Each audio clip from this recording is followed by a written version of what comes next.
So let's get underway. Good evening. My name is Kate McCarthy. I'd like to call this, I'm the chair of the Montpelier Development Review Board, and I'd like to call this meeting to order. The date is October 19th, 2020. And to get us oriented, I'm going to introduce the other members of the DRB. Please just either wave or, for the benefit of the folks who are not maybe viewing this, unmute and say hello. So DRB members serving tonight are Roger Kranz. Hello. Hi, Roger.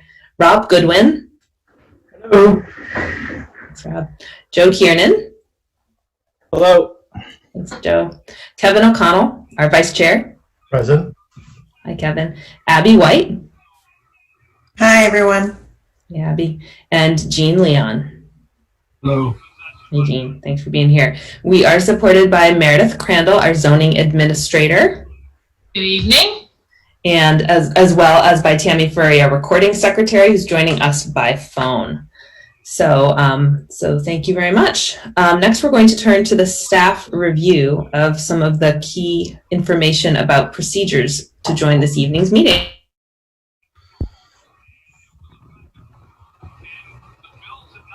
Okay, so, we got a few people.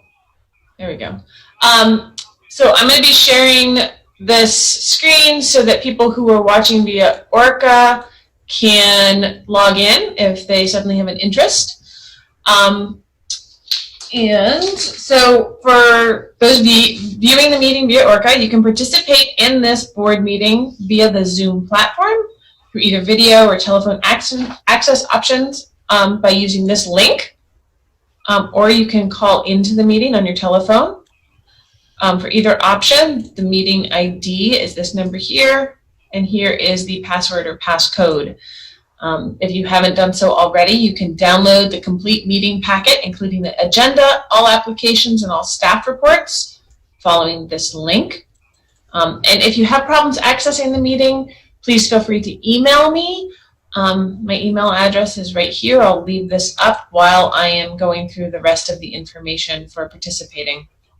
Also, if you're actually logged into Zoom and you're having problems with any of the Zoom features, you can use the chat function to talk to me. So this Zoom meeting is being recorded as well as streamed live via the ORCA media. Turning on your video is optional. Public testimony will be taken verbally, and the chat function should only be used for troubleshooting or logistics questions, as I mentioned previously. Chats will be added to the public record if that feature is used. Please keep your microphone on mute when you're not speaking to reduce background noise. And for those participating by phone, if you don't have a mute button, *6 will allow you to mute or unmute. As the host, I can also sometimes manually mute other people or unmute them, but sometimes the preferences just won't let me. If you're interested in speaking on a particular matter, and you didn't say that you'd like to speak previously, or you're not somebody who is an applicant, so we know what application you want to talk on, you can raise your hand if you're on the Zoom video, or you can use the raise hand button on your toolbar. For those on the phone, you can press *9 to do this, and it'll show up for everybody else who's on Zoom. You can also, if you need to, if nothing else is working, unmute yourself and state your name. Once the chair has recognized you to participate, please unmute your microphone, confirm that you can be heard, and provide your full name and address for the record.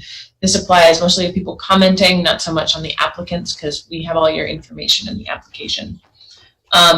So the public's then free to provide comments or questions on an application. We ask that you keep those to 2 minutes, at least initially, unless there's some further follow-up questions from the board. When you're done talking, we'd ask that you please mute your microphone. The chair will then move on and call the next person to speak. You do have the option to provide additional input, but we ask that you wait until the chair recognizes you again. In the event the public is unable to access this meeting, it will need to be continued to a time and place certain. If you're having connectivity issues, try turning off your video or closing other applications on your phone or computer. And if you're having trouble seeing the document screen share, all the application files are uploaded to the agendas and minutes page for this meeting on the city website. Please note that all votes taken during this meeting will be done by roll call vote. I'll now hand the meeting back over to the chair. Thank you, Meredith. All right, so the next item on our agenda is approval of the agenda, which we'll do by roll call. Are there any modifications to the agenda? All right, is there a motion to approve the agenda? So moved. Moved by Roger. Is there a second? Second. Second by Kevin. I'll take the roll. Please say yes or no. Joe? Yes. Kevin? Yes. Roger? Yes. Rob? Yes. Abby? Yes. Jean? Yes. And I'm Kate. I vote yes as well. We have approved our agenda. Good start. The next item is comments from the chair. There are no comments from the chair this evening. So we'll move on to meeting minutes. These are the minutes of our last meeting, which was on October 5th. And in attendance at the October 5th meeting, the people who are here today and were there, so eligible to vote, are myself, Rob, Abby, and Roger. So are there any modifications to the minutes? All right, if not, is there a motion to approve the minutes as printed?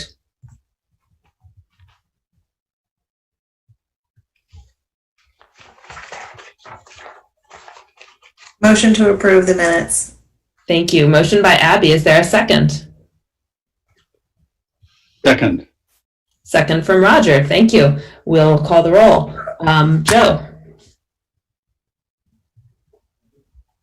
I don't think I can vote on the. Oh, of course. That's what I just said, isn't it? Thanks for remembering. Rob? Yes. Abby? Yes. Roger? Yes. And I vote yes. That was close. We've approved the minutes. Thank you. And thanks, Joe, for keeping up and keeping me up as well. It's a team effort here at the DRB. Appreciate it. All right, so we'll move on to our first application of the evening, which is for 10 Liberty Street. This is a request for conditional use approval for conversion of a building from being a 4-unit building to a 5-unit building. So the first thing I'm going to do is swear in any witnesses, and then we'll hear a little about the project before we review the criteria in the zoning. So I believe that, let's see, Camilla is here to be heard on it. I don't think there's anyone else to be heard. So Camilla, if you would be so kind as to raise your right hand. Thank you. Do you solemnly swear or affirm that the testimony you're about to give is the truth, the whole truth, and nothing but the truth under the pains and penalties of perjury? Thank you. I do. Thank you. Perfect. Great. So Meredith, would you please provide us with a brief overview of the project? Yeah, I mean, you pretty much summarized it. So as you said, it's a request for conditional use review for a change from a 4-unit to a 5-unit dwelling, 5 dwelling units. So it became conditional use when it triggered over to that. This property has been a 4-unit for a very, very long time. And you know, that's the biggest thing for the DRB to consider, is to go through those conditional use criteria. There are a couple of other smaller issues about, one, whether or not there needs to be a landscaping plan for this, and then just the question of whether or not the board really cares about bicycle storage or, on this application. But those are two much smaller issues. Okay. Thanks, Meredith. So Camilla, we always give the applicant a chance to speak in the overview section of this project. So you can also speak throughout our conversation as we review the project. Is there anything that you'd like to add beyond what Meredith has or I have said? Not really. I'm in a way kind of surprised. I was surprised at this, that this ended with actually increasing the building from a 4-unit to a 5-unit, because that's not how I went into it, thinking that I was going to be doing this. But once I got a kitchen sink put in and a bathroom, it was first of all just going to be a guest bedroom, because I have a 3 to 4 unit apartment, and I thought, oh, I'll just fix up the guest room and then have Airbnb from time to time. And then COVID hit and things kept on morphing. And then I thought, oh boy, the whole city is closed down. I better have a kitchenette. So I better put a kitchen sink in. And then when it was like, well, if you have a bathroom and a kitchen sink, it's another apartment. And so I guess that's just a long explanation, is I didn't know that I really had to get it zoned but here I am. Here you are. And it's going to be officially a 5-unit building, hopefully. All right. Well, thank you. Thank you. Thanks for thinking to ask the question and end up in the right venue. Here you are. Yes.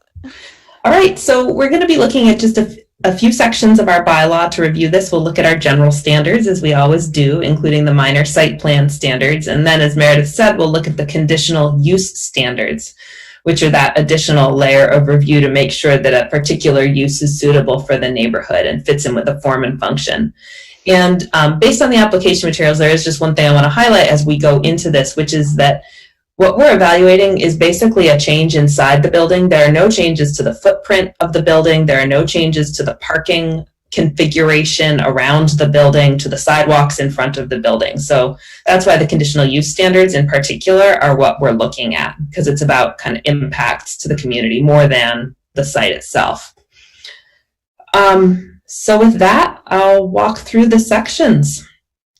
So with the dimensional standards, based on the staff report, it sounds like there is maybe a pre-existing nonconformity. Is that correct, Meredith? Is there a side yard setback issue, existing nonconformity? Yeah. Okay. And I can, if anybody needs me to, I can pull up the application so that other people can see, anybody watching from ORCA. But yeah, there's the existing building is very, very close to one of the side property boundaries, but it's not going to change here.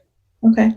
Well, that's just something we can note. And the rules are that it can remain a nonconformity if there's no change to the structure or impervious surface, which is the case here.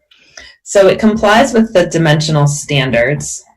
The next sections within the general standards have to do with demolition, riparian areas, wetlands and vernal pools, steep slopes, erosion control, and stormwater management. And staff has advised that these are all not applicable, but I will pause and see if any DRB members have questions about these areas.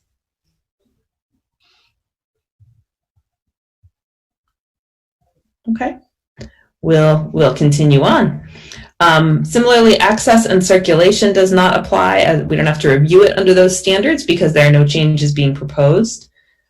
Same with parking and loading. As the staff report indicates, there may be some nonconformities, but since that part of the property isn't implicated by this application, it can remain as a nonconformity. If you try and change a nonconformity, then that opens it up, but that's not happening tonight on this application. And then parking, loading, and signs are not applicable. So the general standards are pretty much as is. Do DRB members have any questions about any of those? Sometimes I feel like I'm going kind of fast, but I don't want to belabor it if it needn't be. So I count on DRB members to flag things if necessary. No, you're doing a great job in just summarizing it, Kate. I'm not being. I think you just need to realize that your summary is good. It's not too fast. All right. Thank you very much. Onward then. Next, what we're going to look at are the site plan standards, and it has been determined by staff that this is a minor site plan, and so we just look at a few of the items within the site plan part of the zoning. And the first is access and circulation, to make sure that people coming and going to and from the property can do so safely on a variety of modes, whether walking, biking, or driving. So the one thing that has been flagged by staff here is that the board may wish to ask about bicycle storage, and can require it if desired, but as a starting point would want to ask, is there a place where tenants typically are able to store their bicycles in a sheltered place? Yes, there is.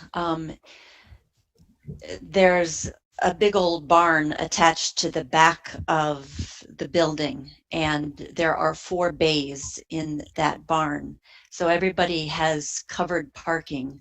The 5th unit would not have covered enough room for covered parking, but there is like a bay behind where somebody parks, and that that would be totally available for cold storage, out, bicycle, whatever. Okay. That's good information. Nice to have a space for a variety of vehicles, if you will. Mm-hmm. Thank you. Any questions about access and circulation? Okay.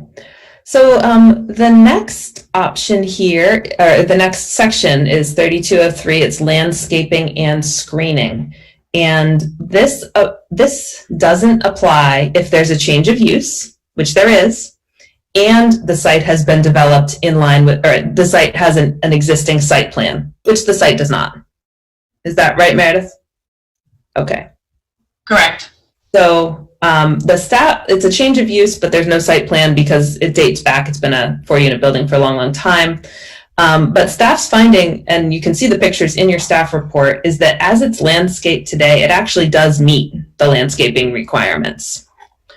So I believe that the staff recommendation here is to kind of make it official, not do a whole bunch of new landscaping and planting, but to document on the site plan what is already there. Do I understand this staff recommendation correctly?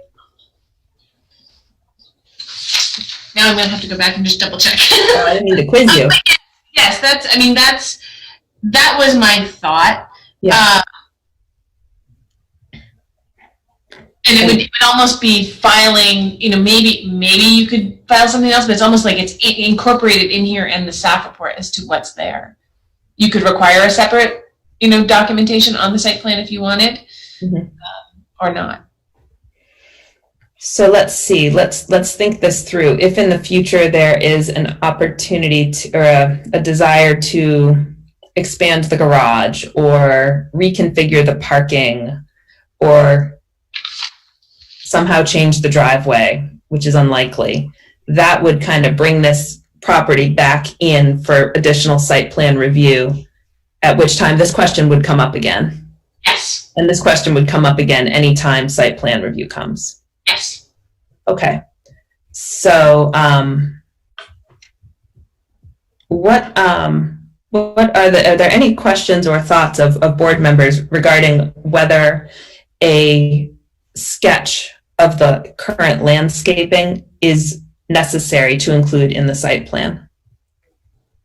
I guess I don't personally see that as being an absolute necessity, but I also would ask the applicant if they would find that overly burdensome to provide that sketch plan to the planning department. Thank you, Kevin. I'm a horrible artist, so I'm spatially kind of challenged. So I think as long as I got enough direction, I could try and figure it out.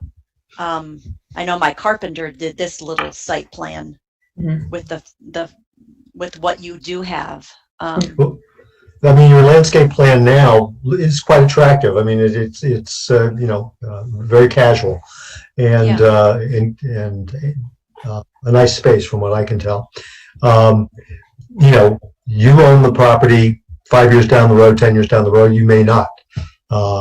Having some kind of documentation on file might be a good idea.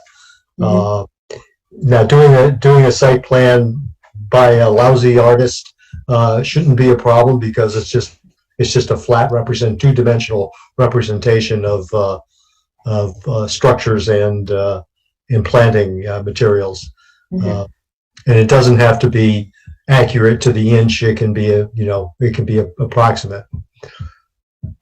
Yeah, okay. Something maybe a little nicer than this.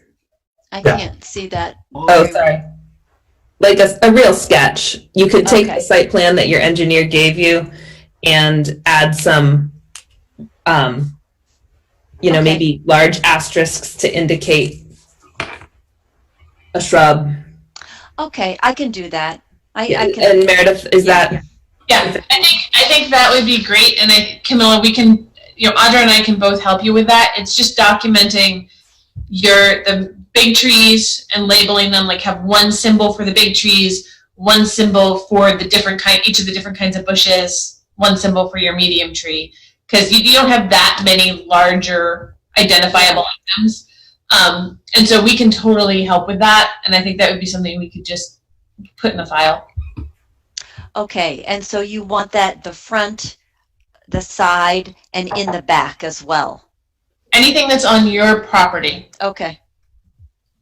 Okay. Thank you, Kevin. You do make a good point about a future owner and ensuring that there's some record somewhere that the city acknowledges that the plantings are what they need to be and they need to remain. And that is my thought exactly.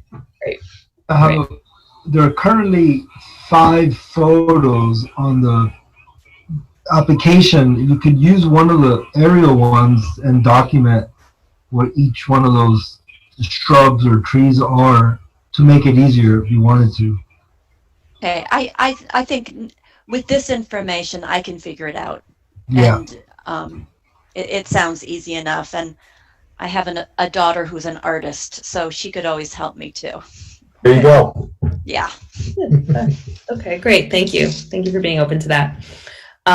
Any other questions about 3203 landscaping and screening? Okay, let's move on to the conditional use standards. So what we're doing, we're thinking about. Actually, I have a question. Oh, sure. Sorry to. Yes. Now, that doesn't stop me from adding another tree. No, I mean, it doesn't. This doesn't have to be what it's always going to look like as long as I'm an owner. Okay. Yeah. Yes. You can Okay, add more great. hosta, you can move the burning bush, you can, yeah. The purpose of this is so that if I sell it down the line, that they can't like get rid of all of this. Is that the idea? Correct. Yeah. Okay. What you're showing with this documentation of the landscaping is that your site is in compliance with the landscaping requirements. Okay. I think even if you don't sell it but wish to make further modifications, then this would also be on the record. Is that correct?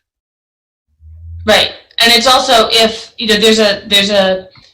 there is a provision in the regulations that says that trees or shrubs that are required to meet the landscaping provisions, if they die even just on their own, then you have to replace them because you have to have a minimum amount of landscaping, whether it's for screening or other requirements. So it also means that once we've documented it, if all of your tall trees suddenly die, you're going to have to plant something else in their place. I put a lot of the shrubs in. I used to live there before you owned the building. Oh, really? Yes. That's so funny. So I really like what you've done with it. Thank you. Thank you. I've put a lot of effort into the landscaping, so thanks. Good question. Thank you. All right. So for the conditional use standards, what we're evaluating is whether the incremental addition of this 5th unit to the building is going to cause burdens on different services in the city. And do I understand that the apartment is about 250 square feet? Mm-hmm. Okay, so 1 or 2 people most likely. Correct. Okay, so the first thing we look at is the capacity of community facilities and utilities and whether a 5th unit will cause a disproportionate or unreasonable burden on the city's ability to provide services. I think the staff finding is that it does not.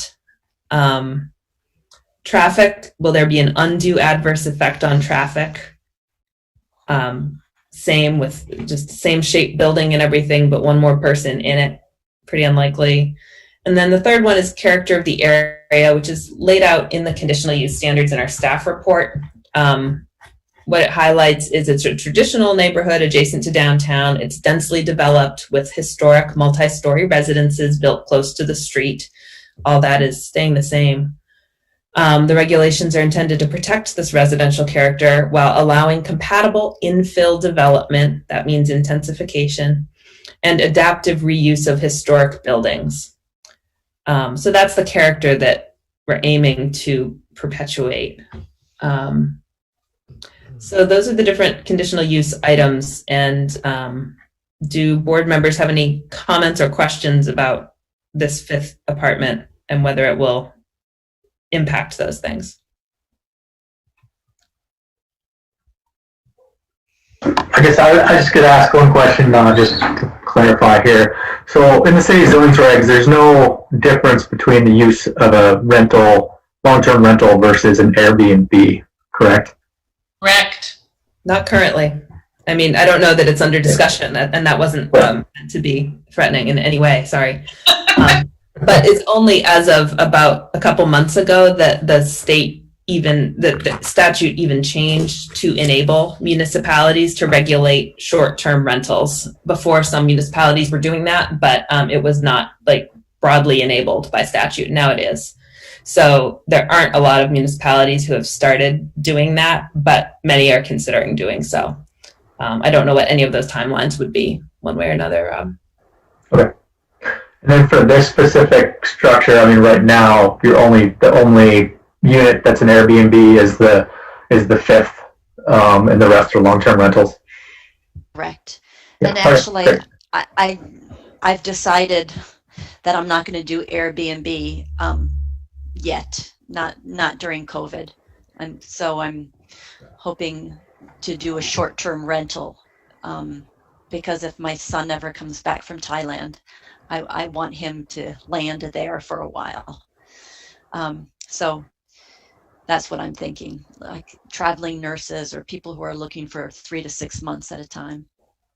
Great. That's a good question. Thanks, Rob. Any other questions? All right, so thanks for the testimony and the questions. Camilla, is there anything else that you'd like to add for us to keep in mind as we deliberate on this? I just wanted to add a little bit more information. You had mentioned that it was a 4-unit apartment for a long time. Apparently, when the Smarts owned this building, it was 5 units for a while. And actually what I just put back into an efficiency apartment used to be an efficiency apartment. So that's interesting. I don't know if that is relevant in any way, but it used to be an apartment way back when. Yeah. I mean, it tells us how adaptable some of these older buildings can be. It's always fun to learn the history. Great. So when I do the landscaping on this site plan, I just submit it to the zoning. Okay. Okay, good. And then after you get it, then what are the next steps? So Kate, maybe just summarize, because I think we forgot to talk about deliberative sessions at the beginning of today's meeting. Yep. So that's a nice segue.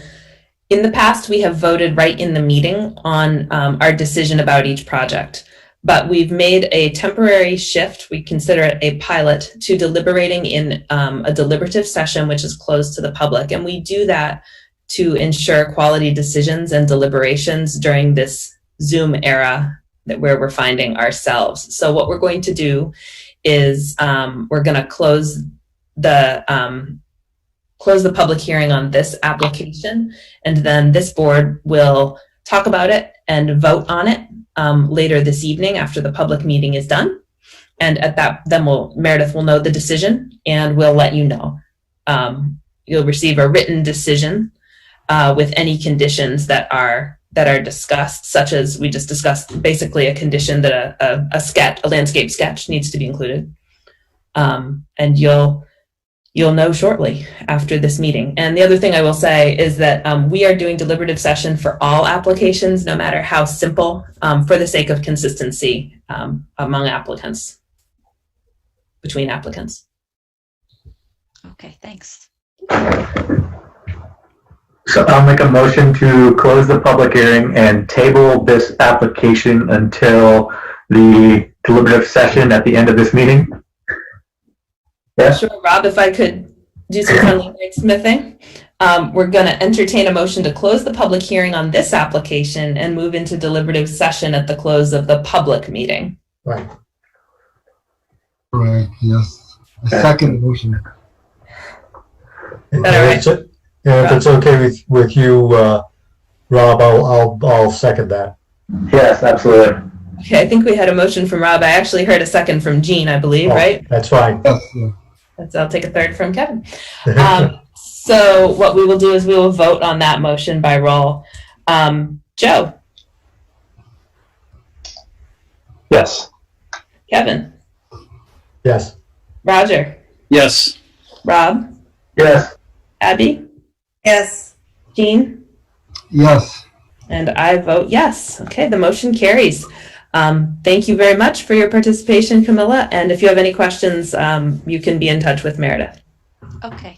All Thank right, you're you, welcome to stay or everybody. you're welcome to leave. I'm going to go have dinner. Please do. That sounds good. Okay. All right, thank you. Okay. Thank you. Bye-bye. Bye. All right. Okay. Great. So our next application is for 414 Sherwood Avenue. I'm going to pull up my documents here. All right. This is a request for a 10% waiver of the front yard setback for construction of a garage for a single-family home. And I believe we are welcoming Chief Pete to the meeting. Is that correct? Yes, ma'am. Hello. Hello. Thank you for being here. What I'm going to do is swear you in as a witness. I believe you're the only witness on this application. So if you'd please raise your right hand. All right. Do you solemnly swear or affirm that the testimony you are about to give is the truth, the whole truth, and nothing but the truth under the pains and penalties of perjury? I do. Very good. Thank you. All right. So as we did with the previous application, we'll get an overview of the project, and then the DRB members will review the criteria of our zoning, at which point there's opportunity for further conversation and clarification. So with that, Meredith, is there anything else you'd like to tell us about the project and by way of an overview? So as you said, this is generally a request for a front setback waiver to build a two-car garage. The site is a little interesting because you have a city stormwater equipment, a storm drain and culvert. And so their site's been restricted as to where they can build the garage because of that. There's also some slopes to the rear of the parcel. So those things have really pushed both the house and the garage more towards the front. And so the house is existing, the driveway is existing, and you've got the garage going on part of that driveway. And then in addition to the waiver request, there's a couple of other just things for the DRB to consider, where it made some suggestions in the staff report as to how it might be able to handle them.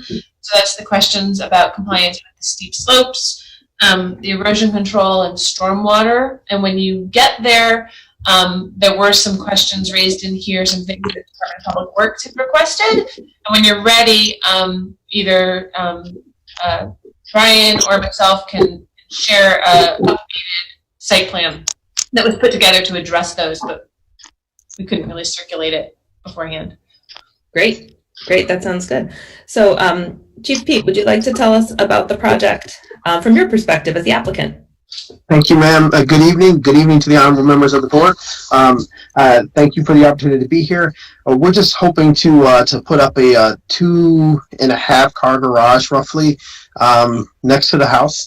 We're very cognizant of the culvert. We want to make sure that we're not going to impede anything from that direction, as well as if the culvert, if there's some damage or if it needs to be repaired or anything, that the city will make sure it has access to it. So we want to make sure that the garage is within standards, so that you have to dig down. You do have that access, and we want to make sure it's neat and just update it to the standards of the neighborhood and the city. Very good. Very good. Thank you.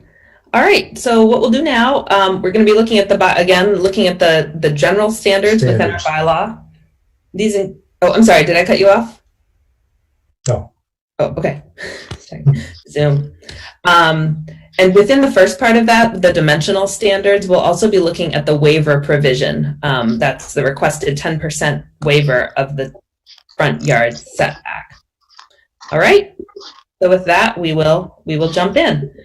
So you can see on page 3 of the staff report that the zoning bylaw as it's written automatically provides some flexibility for side yard setbacks and for rear yard setbacks when it comes to a garage, but it doesn't provide that same automatic flexibility for the front yard setback. So that's what we're talking about. Page 4 of the staff report has the criteria for the waiver that need to be met in order to grant the waiver. And I'm just going to read them because I don't think we've done many waivers yet as a group. We must, as a board, find that the waiver, if authorized, shall not alter the essential character of the neighborhood or the district in which the property is located, substantially or permanently impair the lawful use or development of the adjacent property, reduce access to renewable energy resources, or be detrimental to the public welfare. That's one thing. And we must find that the proposed land development is beneficial or necessary for the continued reasonable use of the property. So that is what we're going to discuss. And at this point, Meredith, I was hoping you could pull up page 8 of the application packet. So this is a sketch of the proposal that just shows us really what's being requested, and so we can see what this 2-foot waiver means. Page 8 of the staff report, right? Not of the staff report, of the packet, the application packet. Oh, I don't have the big. Sorry, hold on, give me a second. Okay, I gave you the wrong page number. Thought I was all prepared. It's okay. I thought I was too. Yeah. Is this the one you want? The one with the picture, so I think it's the next one. Okay. That's the one. Yep. Okay. So there's the garage. Can you see that or no? Yeah. So what I think is worth highlighting here is the 20-foot setback that would typically be required compared to the 18-foot that's being requested. And so I wanted to see if there are any questions or comments from the board as far as how whether you think the waiver criteria are sufficiently met. And I since we're in the view that we're in, I can't see you if you raise your hand, so feel free, DRB members, to just pipe up if there's something that, if you think it's fine, or if you have questions.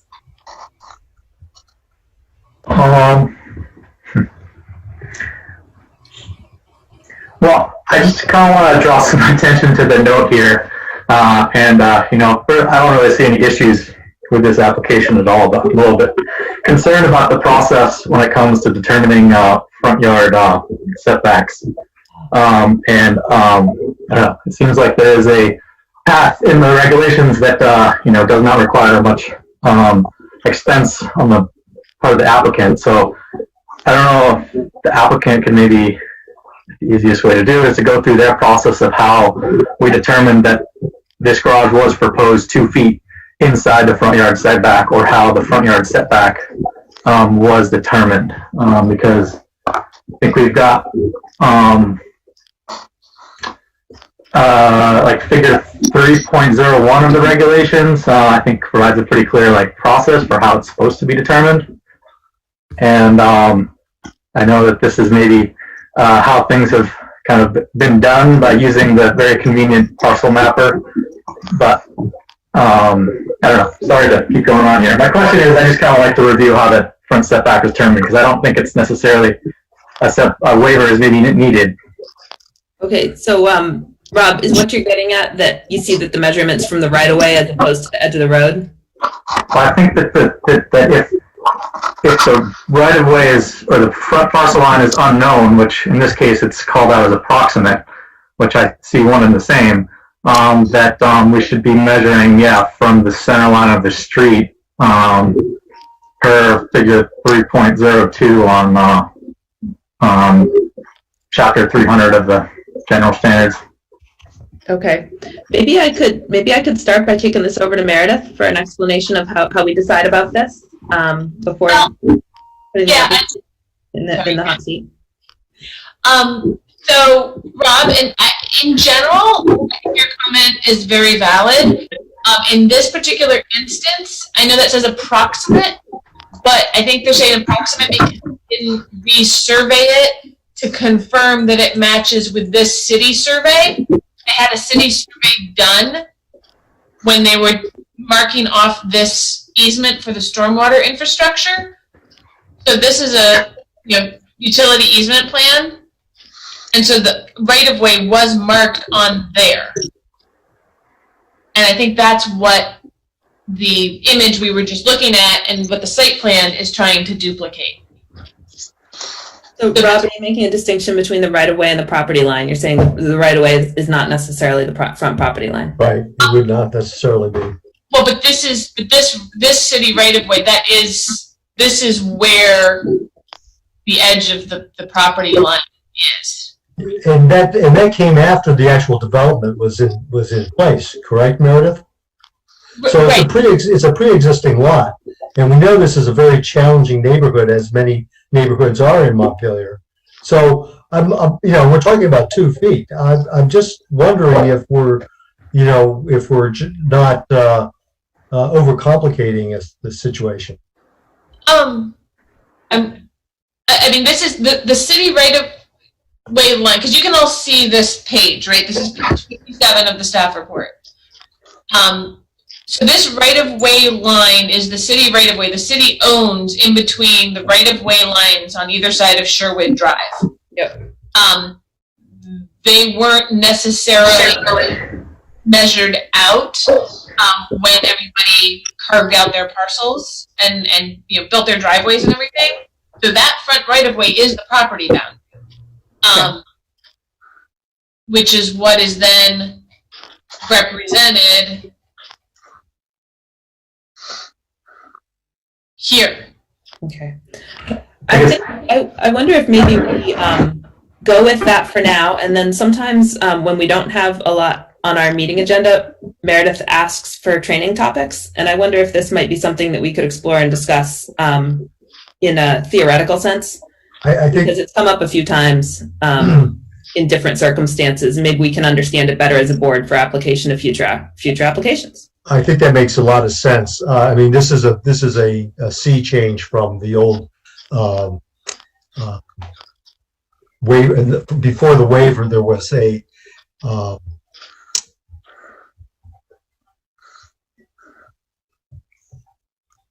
you got a help me out, Meredith. Was it the variance? Variance, yes, thank you. I had a word block there. So this is a big change from that, but I don't think we want to make it more complicated than the old variance process. Okay. Well, maybe I could appreciate your comment, Rob. And could we? Yeah, I guess we could discuss maybe more specifically in deliberative session that maybe there's nothing that the applicant can provide, and that's where we are in the process. So I would be okay to move forward. Okay. Chief Pete, is there anything you would like to add on this? No, we just want to make sure that we were in compliance, and especially because of the slopes, any engineering concerns. So Vermont Surveying and Engineering did come out to help us survey the area, gave the best recommendations depending on the slopes and everything to place the garage, and then Gendron will come out, and I understand they're very reputable and they have a very good reputation in meeting guidelines and specs. So we just wanted to have as big of an A team to do this, so we did it correctly and we wouldn't have any mistakes or slips.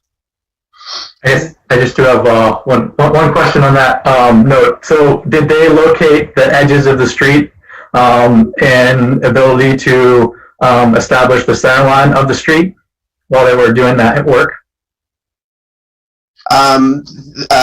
That part, sir, I'm going to make the assumption I believe they did. Numbers aren't necessarily my strong suit, but all of the requirements that came out or that we were asked to make sure we were within compliance, we gave them everything, and I think they kicked back and did all the surveying and the measurements for us. Perfect. Great. For the compliance. Great. Good. All right. Thanks for those questions, and Meredith and Chief Pete, thank you for helping us think through that. We're gonna move on. And are there other questions about the waiver provisions and the compliance with them? All right. I think at this point, Meredith, we can go back to gallery view so we can converse. Great. So moving on, the next section of the general standards is section 3007, steep slopes. And we've encountered this before. The zoning regulations require an engineered plan under certain circumstances. If you disturb a little land on a big slope or a lot of land on a little slope, that's when an engineered plan is required. And what we've got in our site plan for this project is that it's going to be a 480 square foot garage on about a 23% slope. That is below the threshold where we require an engineered plan. That threshold kicks in at 25% slope if there's 2,000 square feet disturbed. Do I have that right, Meredith? Are you talking to us? Sorry, not really. Okay. So 23% slope is what's behind where the garage is going to go. The garage itself is almost flat. Right. Land. No one would want to build a garage on a 23% slope. Thank you. Good catch. It would cost to do it. It would just cost a lot. Thank you for that catch. So we've had good clarification that there's a 23% slope near where the garage is, as well as off one tiny corner, but there's a 35% slope. But from my understanding from the staff report, and Chief Pete, maybe you can confirm this, is that those areas, those steep areas will not be disturbed during the construction process. Is that correct? That is correct, ma'am, and we will make sure that additionally that we do have silt fencing around so no debris or anything else goes into that drainage area. Okay. And I assume, just because it makes sense, that the construction equipment's also going to be staying off those slopes. Yes. Great. Okay. Questions from board members about steep slopes? Okay, thank you. So then our next section, which was anticipated by your comments just now, is erosion control.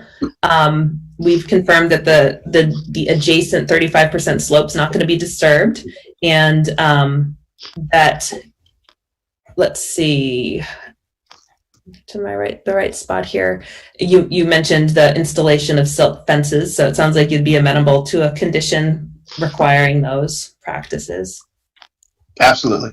Great, thank you. Okay, and then our staff report notes that given DPW comments in the small area of disturbance, the recommendation is that we approve this project without a professionally prepared erosion control plan, provided that we see an updated site plan and abide by the erosion control practices. And I wonder if this is the moment to view an updated site plan.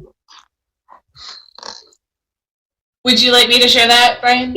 Yes, please.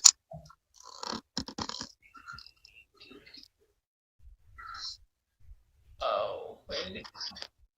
And just while you're pulling that up, I'm gonna kind of jump ahead a little to stormwater management, section 3009, where there's a request that the final site plan show any footing or roof drain pipes. And so maybe when you're giving us a tour of the site plan, you can point out if those are on it already. Here we go. Thank you so much, Meredith. So what we've included in here was the line behind where the proposed garage would be where the area where we'll have the silt fencing. And then the black line on the front that does run to the southwest, we're going to do a drainage for any water runoff from the street as it slopes down towards the garage to catch it in a 4-inch PVC. We're going to bury the pipe roughly 3 to 4 feet to make sure we're below the frost line, and then have the pipe coming out towards the same drainage area where the culvert's at. And beneath the pipe, we're going to make sure we put rocks and everything around to minimize any erosion from the soil. Great, thank you. So that touches upon erosion control and Section 3009 stormwater management. So I'd look to board members for any questions. Thanks, Meredith. Thank you, Chief Pete. Thank you.